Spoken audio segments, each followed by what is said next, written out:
મોજે દરિયાની મોજમાં આવેલા તમામ અગોચરના પૂજનીય ખોજી આત્માઓનું સ્વાગત છે.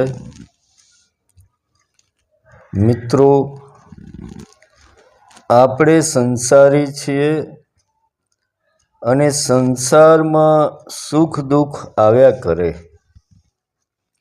એમ મારા પણ એક નજીકના વડીલ એક્સિડન્ટમાં પરમાત્માના ધામ ચાલ્યા ગયા. બસ એમાં થોડો બિઝી હતો એટલે વિડીયોમાં વિલંબ થયો. 2 દિવસથી ઓફિસ પણ નહોતો ગયો. પરમાત્મા એમના આત્માને શાંતિ આપે એ જ પ્રાર્થના સાથે આપણે આ વિડીયોની શરૂઆત કરીશું. એક ખોજી મિત્ર સાથે ફોનમાં કલાક જેવી વાત થઈ તો એમણે મને અંતમાં કહ્યું, એ યાદ રહી ગયું કે ભગવા મેં શૈતાન જોયા, પેન્ટ શર્ટ મેં સાધુ દેખા. પણ છતાં કહી દઉં કે હું કોઈ સંત મહાત્મા નથી. આપણે સાથે મળીને અગોચરની યાત્રા કરવાની છે એટલે મિત્ર ભાવે જ મળીશું. કોઈ ગુરુ નહીં, કોઈ શિષ્ય નહીં. મિત્ર ભાવથી આપણી ચેનલને લાઈક, સબસ્ક્રાઈબ અને સંબંધી મિત્રોને પણ શેર કરવા વિનંતી. ભીતરનો ભેરું મારો હીરલો ખોવાણો. ભીતરનો ભેરું મારો હીરલો ખોવાણો. આ દુનિયાના કોઈ પણ મનુષ્યને તમે મળો અને થોડી આત્મીયતા વધારો એટલે મનુષ્યનું જીવન દુઃખો અને વેદનાનો ભંડાર હોય એવું લાગે. આનંદ મોજની વાત કરતાં બહુ ઓછા માણસો મળશે. જાણે કે બસ કોઈ ખભાની રાહ જોઈ બેઠા હોય એવું લાગે. જ્યાં માથું મૂકી મન ભરીને રડી લેવાય. બહારથી આટલો ખુશ દેખાતો માણસ અંદર કેટલું ભરીને બેઠો હોય છે. અને એવું જોઈએ ત્યારે અંદરથી હલી જવાય. એમાં વળી હું થોડો લાગણીશીલ માણસ એટલે મને એમ થઈ જતું કે યાર એવું તો શું કરવું કે માણસ આમાંથી બહાર નીકળી શકે.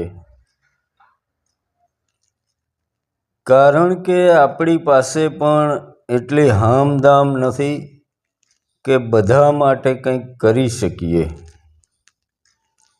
પણ હવે સમજાય છે મિત્રો કે બુદ્ધ, મહાવીર અને જીસસ આ બધા મહાનુભાવોએ મનુષ્યને દુઃખોમાંથી બહાર લાવવા જ એમણે એમના જીવનના સુખ વૈભવ છોડીને આ રસ્તે વળ્યા હશે.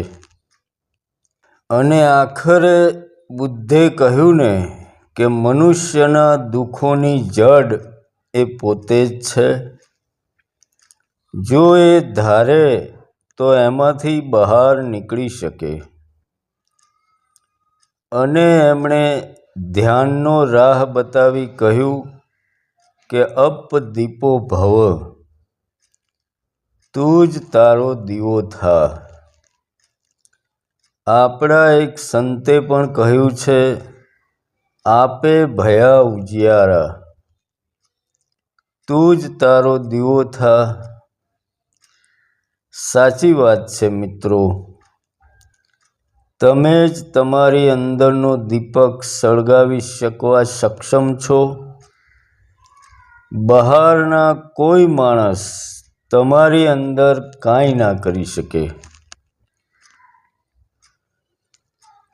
અને મનુષ્યનું જીવન આનંદમય બનાવવા આ એક જ ઉપાય છે.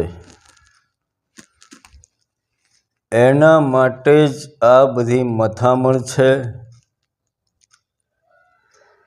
અને આપણાને તો આપણા ગુજરાતમાંથી જ જે સંતો થઈ ગયા એમણે સીધો ને સરળ રાહ બતાવ્યો છે. છતાં આપણે છેક પંજાબ એના મૂળ શોધવા દોડી જઈએ છીએ.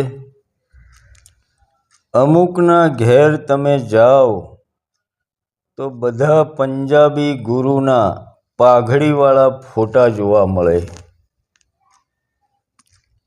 મને ઘણીવાર થતું કે અહીં ગુજરાતમાં તમારા ઘરમાં આ જે બાપના પણ બાપ બેઠા છે એ તમને ના દેખાયા વાલા, કે છેક પંજાબ જવું પડ્યું. હજી 300 વર્ષ પહેલાં ઘોઘાવદરમાં જીવણદાદો 5 દિવસ પહેલાં આખા જગતને કહીને હસતા મુખે સમાધિ લઈને ચાલ્યો જાય છે. એને મૂકીને તમે ક્યાં ભટકો છો? તો આવો એવા જીવણદાદાની સાથેના ભજનમાં આપણે આગળ વધીએ. અગાઉના વિડીયોમાં આપણે જીવણદાદાના ભજનની પંક્તિઓ જોઈ હતી કે જીવણ જીવને જ્યાં રાખીએ વાગે અનહદ તુરા રે, જળહળ જોતું ઝીલ મિલે વરસે નિર્મળ નીર રે. જેમાં આપણે નીર, નૂર અને નાદની વાત જોઈ, ત્રિવેણીની વાત જોઈ. હવે આગળ સંત કહે છે કે 5 તત્વને 3 ગુણ છે, 25 પ્રકૃતિ વિચારી રે. 5 તત્વને 3 ગુણ છે, 25 પ્રકૃતિ વિચારી રે. મંથન કરી લ્યો મૂળના, તત્વ લેજો એમાંથી તારી રે. મંથન કરી લ્યો મૂળના અને તત્વ લેજો એમાંથી તારી રે. તો આપણા શરીર અને એક મનુષ્યના જીવનને અસર કરતા આ 5 તત્વ અને 25 પ્રકૃતિ છે. અને એમાં 3 ગુણ છે, એની વાત છે. તો પહેલાં તો આપણે 5 તત્વો જોઈએ કે કયા કયા છે. તો 5 તત્વોમાં પૃથ્વી, જળ, વાયુ, અગ્નિ અને આકાશ. આ 5 તત્વો અને આ એક એક તત્વની 5 પ્રકૃતિ છે. એમ 25 પ્રકૃતિ થાય. એની આ વાત સંતોએ કડીમાં કીધી છે. જેમાં પહેલું છે પૃથ્વી. એની 5 પ્રકૃતિ એટલે 4 ખાણી અને પૃથ્વી પોતે. બીજું છે જળ તત્વ. એમાં એની 5 પ્રકૃતિ એટલે કામ, ક્રોધ, લોભ, મોહ અને એક જળ. ત્રીજું છે વાયુ તત્વ. જેમાં અપાન, ઉડાન, સમાન એવા 5 વાયુ છે. ચોથું છે અગ્નિ તત્વ. જેમાં લુપ્ત અગ્નિ, સુષુપ્ત અગ્નિ, સુપ્ત અગ્નિ, જ્યોત આવી 5 પ્રકૃતિ છે એની. પાંચમું છે આકાશ તત્વ. એમાં નભ, ખગ, ગગન, આભ, આમ 5 પ્રકૃતિ એની છે. આ બધા મળીને 25 પ્રકૃતિ છે. એટલે 5 તત્વ અને 25 પ્રકૃતિ. અને એમાં 3 ગુણની વાત કરી. તો એ તો તમે બધા જાણો જ છો કે 3 ગુણ એટલે તમસ, રજસ અને સત્વગુણ. જેમાં તમસમાં કામ, ક્રોધ, લોભ, મોહ છે. રાજસમાં દયા, કરુણા, લાગણી અને ભાવ છે. અને સત્વગુણમાં મરણ, ત્યાગ, લય, ભસ્મ, આ એના 3 ગુણ છે. તો આગળ છે કે મંથન કરી લ્યો એના મૂળનું અને તત્વ લેજો તારી રે. અહીં ભીમ સાહેબ મૂળનું મંથન કરવા કહે છે. તો એ કયા મૂળની વાત કરે છે? મંથન કરી લ્યો મૂળના. તો મિત્રો, આ સમજાવવામાં વિડીયો થોડો લાંબો થઈ જાય તો પણ થોડો શાંતિથી સાંભળજો. ધ્યાન માર્ગ માટેનું જ આખું ભજન છે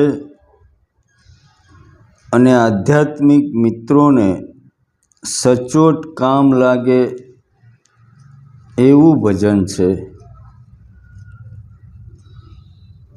જીવણ સાહેબે 17 ગુરુ કર્યા અને છતાં એમની શંકાનું સમાધાન ના થયું. ત્યારે ભીમ સાહેબે આ સંદેશારૂપ ભજન મોકલેલું કે જીવણ જીવને જ્યાં રાખીએ વાગે અનહદ તુરા રે. એની જ આ કડી છે કે મંથન કરી લો મૂળના અને તત્વ લેજો તારી રે. આપણે અગાઉ પણ કહેલું કે તમારા જીવનચક્રનો મૂળ આધાર અપાન વાયુ છે. તમારી માતાના ગર્ભથી જ્યારે તમે બહાર આવ્યા અને તમારું નાયડું કાપ્યું ત્યારે તમારી માતાના શરીરનો અમુક અપાન વાયુ તમારી અંદર રહી ગયેલો અને એણે જ બહારથી બીજાને ખેંચ્યો. હવે આ અપાન વાયુ જ તમારું આગળનું લઈને આવેલો છે અને એ જ આડો થઈને પડેલો છે. એટલે આપણે જે કુંડલીની 3.5 આંટા મારીને બેઠી છે એ આ અપાન બેઠો છે 3.5 આંટા મારીને. એટલે કહ્યું કે મૂળનું તમે મંથન કરજો અને તત્વ લેજો તારી. આ મૂળ છે તમારું. અને કહેવાય છે ને કે મૂળ મોલમાં વસે ગણેશા. એટલે મૂળ મેળનો ગુણ આ છે. અને ગણેશા કેમ કીધું? કારણ કે હાથીની ઉપરનું માથું મોટું હોય છે. હાથી એકદમ મોટું પ્રાણી છે. તમે જોજો કે ભૂકંપ હોય કે એવી કોઈ કુદરતી ઘટના હોય ત્યારે હાથીને પહેલી ખબર પડી જાય. હાથીનું માથું મોટું છે એટલે એ અલ્ટ્રાસોનિક વેવ પકડી શકે. એની હાથણી જંગલમાં ગમે ત્યાં હોય, પણ હાથી એને જમીન દ્વારા પણ સંદેશો મોકલી શકે છે. આમ સામાન્ય અવસ્થામાં જે હાથી બરાડે છે એ અવાજમાં કાંઈ નથી મિત્રો, પણ એનું મગજ બહુ ઝીણા ઝીણા વેવ પણ પકડી શકે છે. અને એની સામે આપણું કદ બહુ નાનું છે, એટલે આપણે વેવને પકડી શકતા નથી.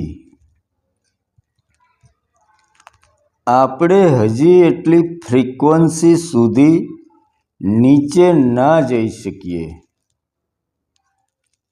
આપણે અવાજથી જ વાત કરી શકીએ, એનાથી નીચે ના જઈ શકીએ.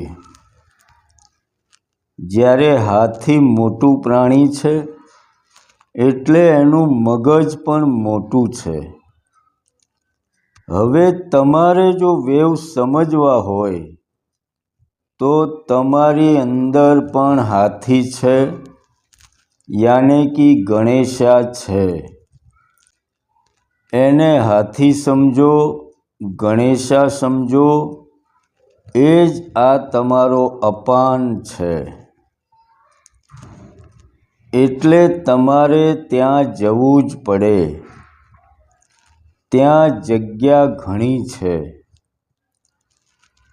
એટલે તમે ત્યાં જાઓ તો બધા તરંગોની ખબર પડવાનું ચાલુ થાય.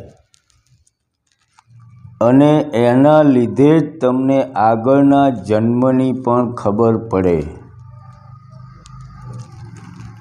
એટલે સંતોએ કહ્યું છે કે મૂળ મેળમાં વસે ગણેશા, એટલે એનું નામ ગણેશ આપ્યું. એટલે એ મૂળમાં તમારે જવું પડે. એ જે અપાન છે એને ધ્યાનમાં બેસીને સ્થિર કરવાનો છે. કારણ કે અસ્થિરતા એ જ માયા છે અને સ્થિરતામાં માયા નથી. સ્થિરતામાં ફક્ત પરમાત્મા જ છે. જ્યાં સુધી તમે અસ્થિર છો ત્યાં સુધી તમને માયા લાગશે જ. સ્થિરતામાં માયા ના લાગે. સ્થિર બ્રહ્મ હૈ સબસે ન્યારા, એટલે જ એમ કહ્યું છે. તમે જુઓ કે ઊંઘમાં તમને માયા લાગી કદી? ના લાગે. કારણ કે ઊંઘમાં તમે સ્થિર છો. ઊંઘમાં તમારી પાસે કોઈ કરોડ રૂપિયા પણ મૂકી જાય તો પણ એની તમને માયા લાગે નહીં. જો તમે જાગ્રત હોય તો લાગે, બાકી ઊંઘમાં એની કોઈ અસર ના થાય. એટલે સ્થિરતામાં ક્યાંય માયા નથી. એટલે મૂળ માયા છે એ અસ્થિરતામાં છે. એને સ્થિર કરીને એ અપાન તમે જો એકવાર કાઢી નાખો ને બહાર, તો પછી તમારા માયાના બંધનો એકદમ મુક્ત થઈ જાય. અને પછી તમને આ તરંગો સમજાય. કારણ કે માયાની વિટંબણા તૂટી એટલે તમે સમજો કે બધા જ તરંગો સમજાવવા તમને ચાલુ થશે. અને એ માયાનું મૂળ કારણ એ છે કે તમે સ્થિર નથી. તમે સ્થિર થઈ જાઓ એટલે શાંત થઈ જાઓ. અને શાંત કૂવામાં કોઈ નાની કાંકરી પણ નાખે તો પણ તરંગ ઉઠે છે ને? એટલે ખબર પણ પડે કે ભાઈ તરંગ આવ્યા, કંઈક તો આવ્યું.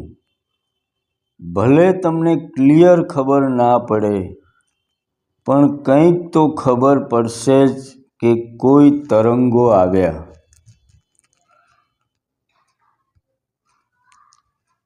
કોઈ પણ વ્યક્તિ તમને યાદ કરશે તો પણ એના વિચારોના તરંગો તમને ખ્યાલ આવી જશે કે હા, આ જગ્યાએ કોઈ વ્યક્તિએ મને યાદ કર્યો. પણ એના માટે તમારે શાંત થવું જરૂરી છે. તમે જુઓ મિત્રો કે જેટલી પણ ફ્રીક્વન્સીઓ હોય એ બધી જ સ્થિર હોય છે. તમે જોયું હશે કે મોબાઈલના ટાવર હોય એમાં ક્યાંય ફરતા ચકરડા જોયા તમે? એકદમ સ્થિર જ હોય, અને સ્થિર હોય તો જ એ ફ્રીક્વન્સી પકડી શકે. એટલે સંતો વારે વારે એક જ વાત કહે છે કે ભાઈ તમે સ્થિર થઈ જાઓ, શાંત થઈ જાઓ.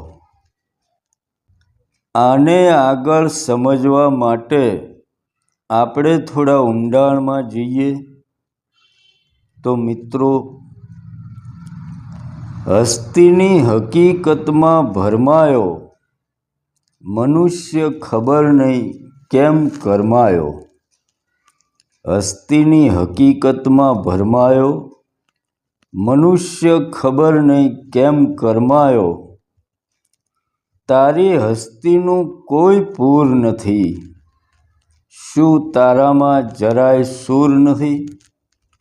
તારી હસ્તીનું કોઈ પૂર નથી, શું તારામાં જરાય સૂર નથી? મહાભારતનું મંથન કરજે. કૌરવ બધા કપાઈ ચૂક્યા, પાંડવો હિમાલય ઢૂક્યા. હસ્તીનું પૂર એકલું અટૂલું સ્મશાનમાં રાખ, એ જ છે તારું હસ્તીના પૂર. એ જ તારી પણ હસ્તીનું પૂર છે. મિત્રો, તમારી હસ્તી છે ત્યાં સુધી મસ્તી નહીં મળે. તમારી હસ્તીનું પૂર જે લઈને તમે ફરો છો એ તમારો મોટામાં મોટો અટકાવ છે. મહાભારતની કથા તો તમે બધા જાણો જ છો, પણ કદી તમે આ મંથન નહીં કર્યું હોય કે જેના માટે કૌરવો અને પાંડવો વચ્ચે યુદ્ધ થયું એનું નામ તમે જુઓ, હસ્તિનાપુર. જબરું નામ છે ને, હસ્તિનાપુર. પણ મિત્રો, મહાભારતની આખી કથા તમારા શરીર ઉપર કહેલી છે. તમારું શરીર એ જ તમારી હસ્તીનું યાને કે તમારી હયાતીનું પૂર છે, યાને હસ્તિનાપુર છે. તમે જુઓ, હસ્તિનાપુરને પોતાનું માનનારા કૌરવો બધા મરી ગયા, અને એના માટે લડનારા પાંડવો હિમાલય હાડ ગાળવા ચાલ્યા ગયા. હસ્તિનાપુર તો એમ જ વાઢું એવું ને એવું જ પડી રહ્યું. એમ આ શરીર એ આપણું હસ્તિનાપુર છે. એને બચાવવાવાળા અને એના ઉપર રાજ કરવાવાળા બધા અંદર જ છે. તમે એને કાંઈ પણ હળી કરો ને તો 100ના નાકા જેટલું પણ આપે નહીં તમને. અંદર જજો એટલે ખબર પડે. જે લોકો ધ્યાનમાં હજી કાંઈ થતું નથી એમ કહે છે, એ મિત્રો સમજી લો કે અંદર કૌરવો બેઠા છે. 100ના નાકા જેટલું પણ નહીં આપે તમને. એટલું સહેલું નથી વાલા. પછી જુઓ કે લડવાવાળા અને જીતવાવાળા બધા જ ત્યાં જુઓ તમે. 5 પાંડવો અને 6ઠ્ઠા નારાયણ બધું અંદર જ છે. 5 તત્વો અને તમારો આત્મ તત્વ, યાને 6ઠ્ઠું નારાયણ તત્વ. દ્રૌપદી સુરતા છે, કુંતા માતા સુષુમ્ણા છે. એ બધા પાત્રો તમે સરખાવી લેજો, બધું ગોઠવાઈ જશે. એમાં મન આંધળું એનો બાપ છે. મન આંધળું એટલે એની પત્ની વૃત્તિ પણ આંધળી. આ કળા મૂળ 5 તત્વોની છે. એ 5 પાંડવો છે. 25 પ્રકૃતિ અને એકની બીજી 4, એમ મળીને કુલ 100 કૌરવો બધા જ તમારા દેહમાં જ છે વાલા. અને આખરે અંતમાં બધા કૌરવો મરી જશે. 5 તત્વો યાને કે પાંડવો હિમાલય હાડ ગાળવા ચાલ્યા જશે અને તમારો દેહ, તમારી હસ્તીનું પૂર, તમારું શરીર એકલું અટૂલું સ્મશાનમાં રાખ થવા પડી રહેશે. મિત્રો, તમને એવું છે કે આ બધું પહેલાં ગયું, જમાનો બદલાઈ ગયો છે. હવે એવા મહાપુરુષો નથી રહ્યા કે જે ત્રિકાળ જ્ઞાન ધરાવતા હોય, જે દેહ મૂકીને બીજે જઈ શકતા હોય, વગેરે વગેરે. પણ એ તમારી ભૂલ છે. બધું એનું એ જ છે. આપણે બધા એના એ જ છીએ જે મહાવીર અને બુદ્ધ પાસે બેસી ચૂક્યા છે. કોઈ નવો નથી આમાં, અને નવો આવી પણ ના શકે. આપણે જૂના મિત્રો જ છીએ. મહાભારતના સમયે પણ કોઈ જાણતું નહોતું કે સહદેવ ત્રિકાળ જ્ઞાની છે. અને એ સમયે કોઈ એ પણ જાણતું નહોતું કે કૃષ્ણ દેહથી પર છે. અને એવું હોત તો સામાન્ય લોકોની જેમ કૃષ્ણથી પણ કોઈ વેર થોડું રાખત. જો દુર્યોધનને ખબર હોત કે સહદેવ ત્રિકાળ જ્ઞાની છે તો એ લાખનો મહેલ થોડો બનાવત.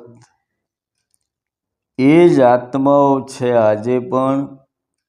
બસ તમારી ચેતનાને થોડી ઉપર ઉઠાવો, બધા તમને સામેથી મળવા આવશે. એ આત્માઓ જેમનું ખેડાણ એમના શરીરના ખેતર ઉપર જ રહ્યું છે. એટલે મારો ભાર વધુમાં વધુ એવો છે મિત્રો કે મંથન કરી લો મૂળના અને તત્વ લેજો તારી। આજે પણ એ ચેતનાઓ આ અસ્તિત્વમાં છે, પણ તમારી સાથે ચા પાણી કરીને જાય તોય તમે ઓળખી શકતા નથી, કારણ કે એની ચેતનાની ફ્રીક્વન્સી અને તમારી ચેતનાની ફ્રીક્વન્સી મેચ થતી નથી, એટલે તમારું ટાવર પકડાતું નથી। બસ એટલો જ ફરક છે। તમારી સાથે અડધો કલાક ફોનમાં વાતો કરી જાય તોય ઓળખી ના શકો વાલા, એટલી ઊંચી ફ્રીક્વન્સી હોય એની ચેતનાની। પણ ત્રિકાળ જ્ઞાનીઓની પણ વેદના હોય છે, એ પણ તમે જુઓ કેવી હોય છે। અભિમન્યુ જ્યારે કોઠા જીતવા જવાનું નક્કી થયું, 7 કોઠા, ત્યારે સહદેવ જેવા મહાપુરુષની આંખમાં આંસુ આવી ગયેલા, કારણ કે એને ખબર હતી કે હવે અભિમન્યુ પાછો આવવાનો નથી। પણ કૃષ્ણને વચન આપેલું કે પૂછ્યા વગર કહેવું નહીં, અને ભીમને એ સમયે શંકા ગયેલી કે સહદેવની આંખમાં આંસુ કેમ આવ્યા, પણ ભીમ પૂછે એ પહેલાં જ કૃષ્ણ સમજી ગયા અને એક હાથથી ગાંડો કરી મૂક્યો અને ભીમને છેવટે એને કાબૂ કરવા જવું પડ્યું, અને ભીમ એ વાતમાં ભૂલી ગયા કે સહદેવની આંખમાં આંસુ કેમ આવ્યા હતા। આ વેદના છે મિત્રો ત્રિકાળ જ્ઞાનની। પણ એટલે કહીએ કે સાધનામાં ભાષા, ભાવ અને ક્રિયા, શ્રદ્ધા અને વિશ્વાસ આટલું કાઢી નાખજો, પછી તમારી જે યાત્રા ચાલુ થાય એ તમારી અસલી ભક્તિ ચાલુ થાય। બસ જીવનનો ભટકાવ બંધ કરો અને તમારી અંદર ઉતરી જાઓ દોસ્તો। મને એટલો આનંદ અવશ્ય છે કે મારા વિડીયોથી ઘણાની ચેતનાનું લેવલ ઊંચું આવ્યું છે। અમુક આનંદ સાગરમાં ડૂબી પણ ગયા છે। ઘણાના ફોન આવ્યા છે કે જેમને એક ધક્કાની જરૂર હતી। અમુક લોકો વર્ષોથી આ શોધતા હતા, પણ કોઈ ગુરુઓ પણ આ વસ્તુ એમને બતાવતા નહોતા, અને મારી અંદરનો અલખ એવા ખોજીઓની તલાશમાં હતો।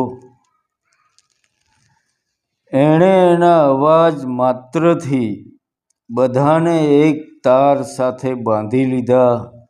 એ ચમત્કાર કાંઈ ઓછો છે? મને પણ આશ્ચર્ય છે કે મારી જેવા દાસના શરીરથી એ થઈ રહ્યું છે। હજી પણ કોઈ મુમુક્ષ હોય અને એમને લાગતું હોય કે કાંઈ ઓછું પડે છે તો પણ મને જણાવી શકે છે। બસ મનુષ્યની ચેતનાનો વિકાસ માટે જેટલું શક્ય હોય બધું જ કરી છૂટવું છે। એક મહામંત્ર યાદ રાખજો कि स्थिर ब्रह्म है सबसे न्यारा। स्थिर थई जजो, શાંત થઈ જજો. એક બેઠકે પોસિબલ હોય એટલો સમય વધારજો. આ દુનિયાના બધા જ મંદિરોના દીપકો તમારી અંદર ઝળહળતા જોવા મળશે. તો મિત્રો, 5 તત્વને 3 ગુણ 25 પ્રકૃતિ લેજો વિચારી. મંથન કરી લ્યો મૂળના તત્વ લેજો તારી. આ બરાબર સમજાઈ ગયું હશે તમને, એવું હું માની લઉં છું. અને હજી પણ જો આમાં કાંઈ પણ પ્રશ્ન તમને હોય તો તમે કોઈ પણ સમયે ફોન કરી પૂછી શકો છો. આપણે સ્ક્રીન ઉપર નંબર આપેલો જ છે. એમાં વોટ્સઅપ નથી એટલે મેસેજ ના કરવો, સીધો કોલ કરી દેવો. તો અંતમાં હવે આ જ ભજનની આગળની કડીઓ લઈશું આવતા એપિસોડમાં. તો તમારી અંદર બેઠેલા અલખને મારા હૃદયથી પ્રણામ. તો મળીશું મિત્રો આવતા એપિસોડમાં.